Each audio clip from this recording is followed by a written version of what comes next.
మా latest videos కోసం మా ఈ తెలుగు న్యూస్ ఛానల్ సబ్స్క్రైబ్ చేసి గంట సింబల్ యాక్టివేట్ చేసుకోండి. రేపే ఆఖరి మార్గశిర లక్ష్మీవారం, అందులోనూ సఫల ఏకాదశితో కలిసి వచ్చిన పర్వదినం. లక్ష్మీదేవికి ఎంతో ఇష్టమైన రోజు. ఈరోజు ఒక్క తమలపాకుతో ఇలా చేయండి చాలు, బంగారము నగలు కొంటూనే ఉంటారు. ఎవరైతే ఆడవారు బంగారం కొనాలని ఆశపడుతూ ఉంటారో వారు చక్కగా ఈ పరిహారాన్ని చేసుకోండి. ఈ పరిహారం చేసుకోవటం వలన మీకు కోరుకున్నంత ధనం వస్తుంది, కోరింది కొనుక్కునే శక్తి వస్తుంది. మీ జీవితం అనేది అద్భుతంగా మారిపోతుంది. కాబట్టి మార్గశిర గురువారం రోజు అందరూ తమలపాకుతో ఈ పరిహారం చేయండి. అలా చేయటం వలన చాలా అద్భుతమైన ఫలితం వస్తుంది. మీరే ఆ ఫలితాన్ని చూసి ఆశ్చర్యపోతారు. చాలామంది ఆడవారు బంగారాన్ని చూసి ఆశపడుతూ ఉంటారు. ఒంటి నిండా బంగారం ధరించాలని, ఎక్కువ బంగారం కొనుక్కోవాలని మక్కువ చూపుతూ ఉంటారు. కొంతమంది దగ్గర అస్సలు బంగారం ఉండదు. అంటే బంగారం కొనుక్కుందాం అంటే అస్సలు ధనం ఉండదు. వేరే స్త్రీల దగ్గర ఉన్న బంగారాన్ని చూసి వారు బాధపడుతూ ఉంటారు. అంతేకాదు, ఇంకొంతమంది దగ్గర బంగారం ఉంటుంది, కానీ ఆ బంగారం ఎప్పుడూ తాకట్టులోనే ఉంటుంది, బ్యాంకులో ఉంటుంది, లేదా ఆ బంగారాన్ని అమ్ముకోవలసిన పరిస్థితులు వస్తాయి. ఆ బంగారం విషయంలో ఎలాంటి సమస్యలు ఉన్నా పోవడానికి మరియు బంగారం కొనుక్కోవడానికి పరిహారం బాగా ఉపయోగపడుతుంది. కనుక స్త్రీలందరూ కూడా ఈ పరిహారాన్ని ఖచ్చితంగా చేయండి.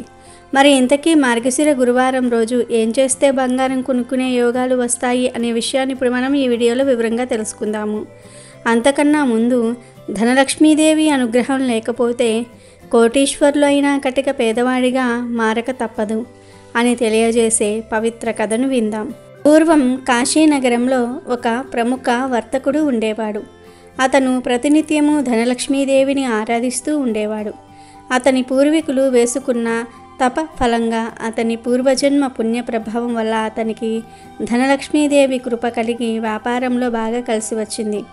సమాజంలో అతని గౌరవం పెరిగింది, పలుకుబడి పెరిగింది. కప్పలుగా చెరువు నిండిన కప్పలు 10,000 చేరు కదరా సుమతి అన్నట్లుగా డబ్బున్నవాడి చుట్టూ అనేక మంది భజనపరులు రకరకాల ఉద్దేశాలతో చేరతారు. అదేవిధంగా ఎందరో భజనపరులు అతని చుట్టూ చేరి వర్తకుడు ఏం చెప్పినా ఏం చేసినా అతని మాటలకు తాళం వేస్తూ లోకంలో అతని కంటే గొప్పవాడు సమర్థుడు లేడని కీర్తిస్తూ ఉండేవారు.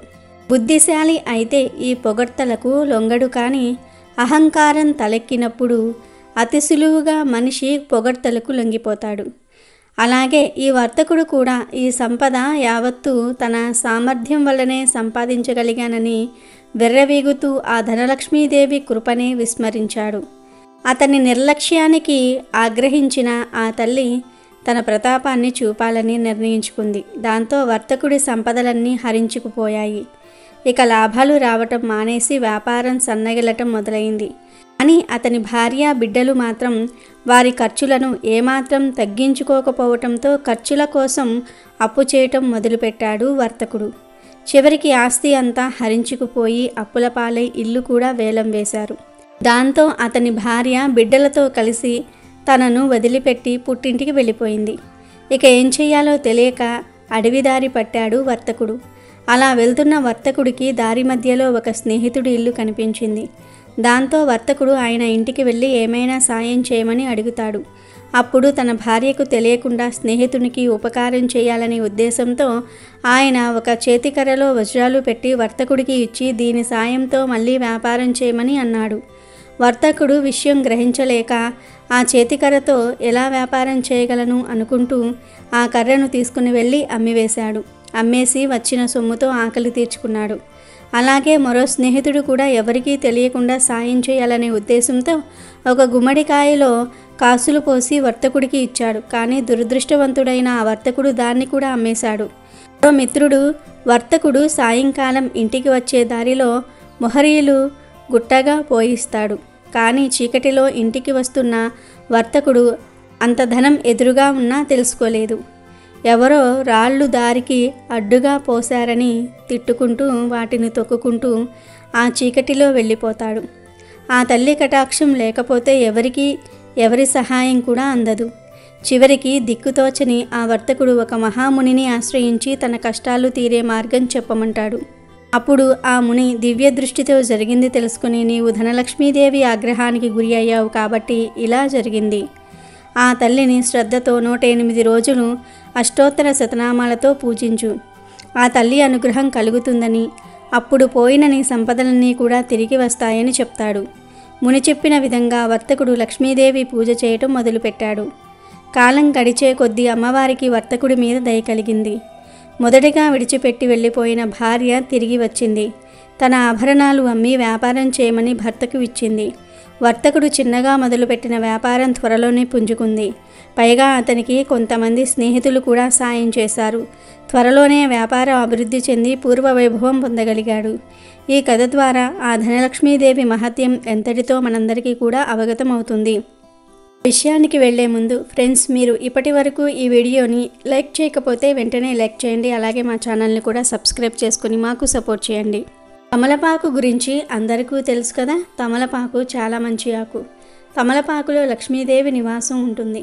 తమలపాకుకు మన దరిద్రాలను తొలగించే శక్తి ఉంది. మనం కోరిన కోరికలను తీర్చే పవర్ ఉంది. తమలపాకుకు బంగారాన్ని అట్రాక్ట్ చేసే శక్తి కూడా ఉంది కనుక బంగారం కొనాలని ఆశపడేవారు, తాకట్టులో ఉన్న బంగారాన్ని విడిపించాలి అని అనుకునేవారు ఈ మార్గశిర లక్ష్మీవారం రోజున చక్కగా ఉదయాన్నే లేచి స్నానం చేసుకొని మీ పనులన్నీ కూడా పూర్తి చేసుకున్న తర్వాత ఒక తమలపాకును తీసుకొని ఆ ఆకును లక్ష్మీదేవి ఫోటో ముందు పెట్టండి.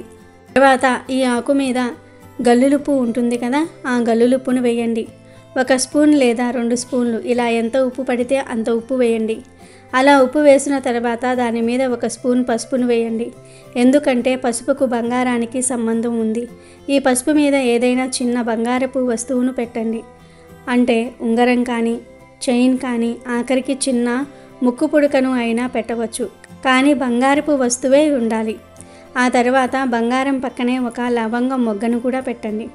అలా పెట్టిన తర్వాత మీరు పూజ గదిలోనే అమ్మవారి ముందు కూర్చొని అష్టోత్తర శతనామావళి చదవండి. లేదా ఓం శ్రీ మహాలక్ష్మియే నమో నమః అనే మంత్రాన్ని 108 సార్లు జపించండి. చక్కగా మీకు తోచిన విధంగా పసుపు రంగు పూలతో అమ్మవారిని పూజించండి. ఇలా పూజ పూర్తయిపోయిన తర్వాత అమ్మవారికి మీ కోరికను చెప్పుకోండి. అమ్మా, నాకు బంగారం కొనుక్కోవాలని ఉంది. తాకట్టులో ఉన్న బంగారాన్ని విడిపించాలని అనుకుంటున్నాను. నాకు ఫలానా కోరిక ఉందని చెప్పుకోండి. ఆ కోరిక తీరేలాగా చూడు తల్లి అని మనసారా అమ్మవారిని వేడుకోండి. మీ తల్లితో మీ సమస్యలను ఎలా చెప్పుకుంటారో అలా చెప్పుకోండి, అంతే. అమ్మవారి ముందు పెట్టిన తమలపాకును, ఉప్పును, పసుపును, బంగారాన్ని గంట తర్వాత తీసేసి బంగారాన్ని మీరు ఉంచుకుని తమలపాకును, ఉప్పును, పసుపును ఎవ్వరూ తిరగని చోట కానీ లేదా పారే నీటిలో కానీ పడవేయండి.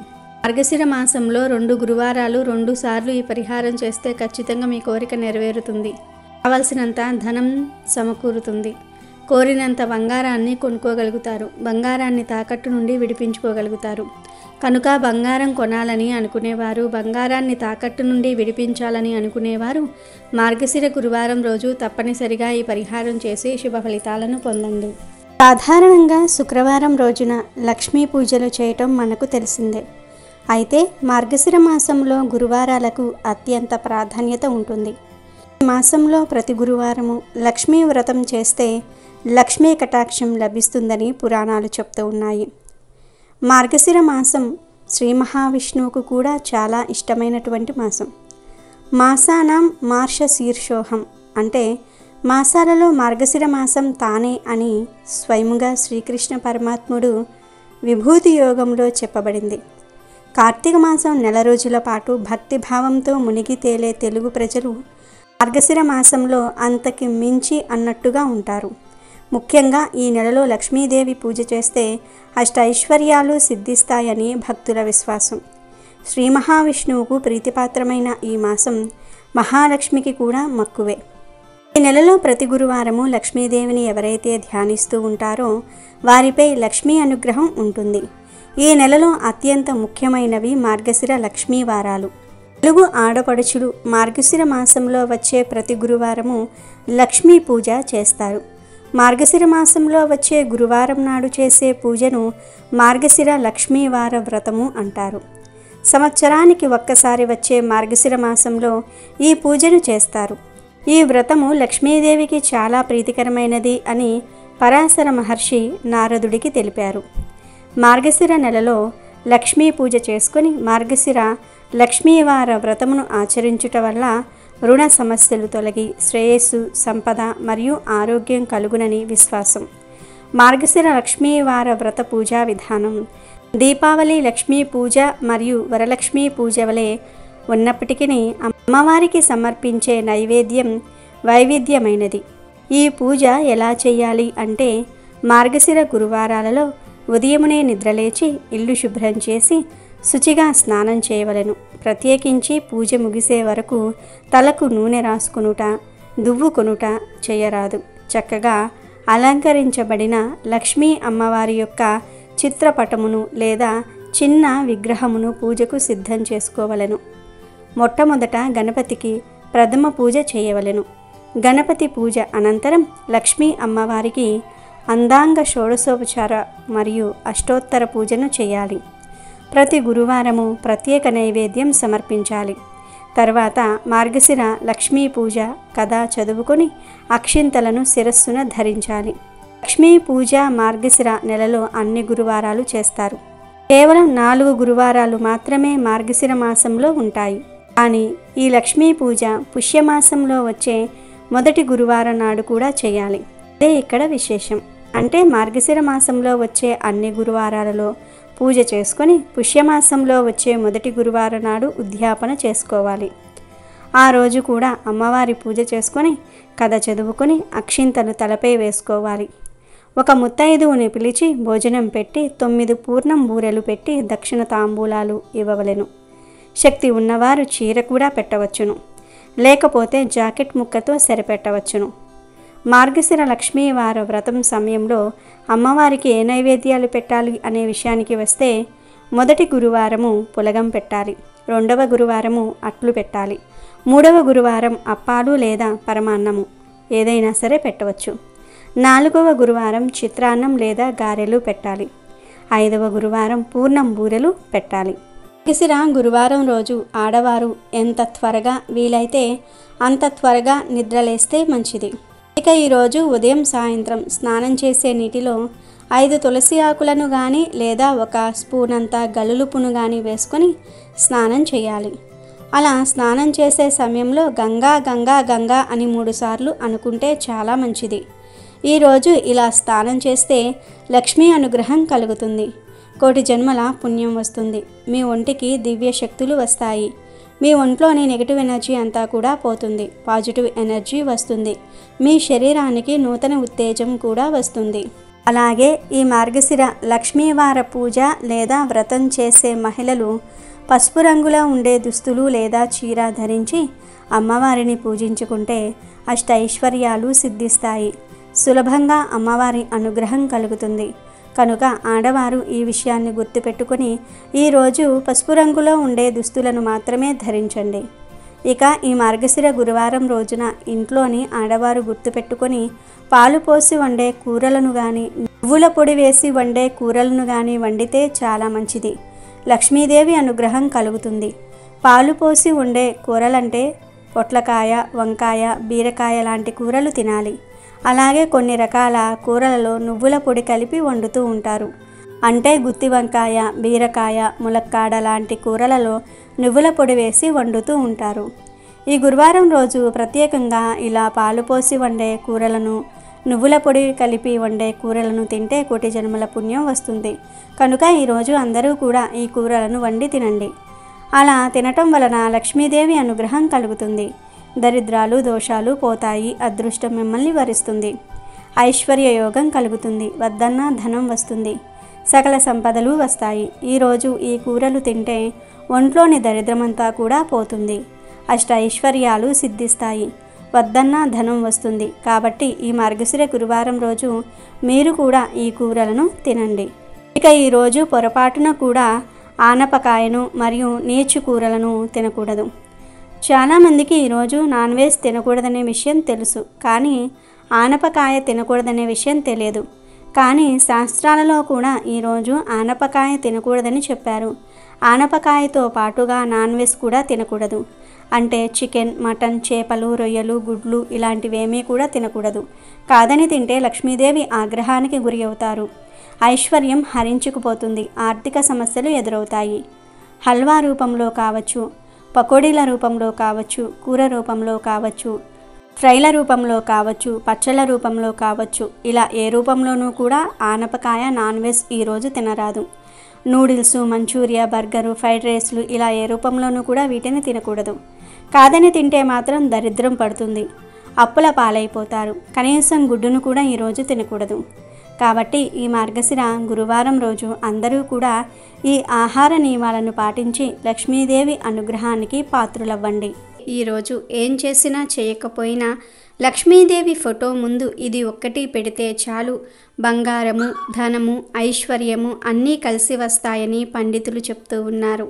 మరి మొదటి మార్గశిర గురువారం రోజు లక్ష్మీదేవి ఫోటో ముందు ఏం పెడితే అష్టైశ్వర్యాలు సిద్ధిస్తాయో ఇప్పుడు మనం ఈ వీడియోలో తెలుసుకుందాం. మార్గశిర గురువారం రోజు వ్రతాలు చేయలేని వారు రోజు ఎలా పూజ చేసుకుంటున్నారో అలా పూజ చేసుకొని లక్ష్మీదేవి దగ్గర పులగాన్నాన్ని నైవేద్యంగా సమర్పించండి. మొదటి మార్గశిర గురువారం రోజు మీరు ఏం చేసినా చేయకపోయినా పులగాన్ని లక్ష్మీదేవి ఫోటో ముందు పెట్టి దాన్ని ప్రసాదంగా స్వీకరిస్తే అష్టైశ్వర్యాలు సిద్ధిస్తాయి. పరిపూర్ణ లక్ష్మీ అనుగ్రహం సిద్ధిస్తుంది. కాబట్టి తప్పకుండా మీరు ఈ మార్గశిర లక్ష్మీవారం రోజు లక్ష్మీదేవికి ఎంతో ఇష్టమైన పులగన్నాన్ని నైవేద్యంగా సమర్పించి లక్ష్మీదేవి అనుగ్రహానికి పాత్రులై సంతోషంగా జీవించండి. మార్గశిర గురువారాలలో గోర్లు అస్సలు కత్తిరించకూడదు. మార్గశిర గురువారాలనే కాదు, మామూలు మాసంలో కూడా గురువారం రోజున గోర్లు కత్తిరించకూడదు. ఇల్లు దులపటము, బూజులు దులపటం, ఇల్లు కలగటం చేయకూడదు. ఇలా గురువారాలు ఇంటిని శుభ్రం చేస్తే లక్ష్మీదేవి వెళ్ళిపోయి దరిద్రదేవత ఇంటికి వస్తుంది.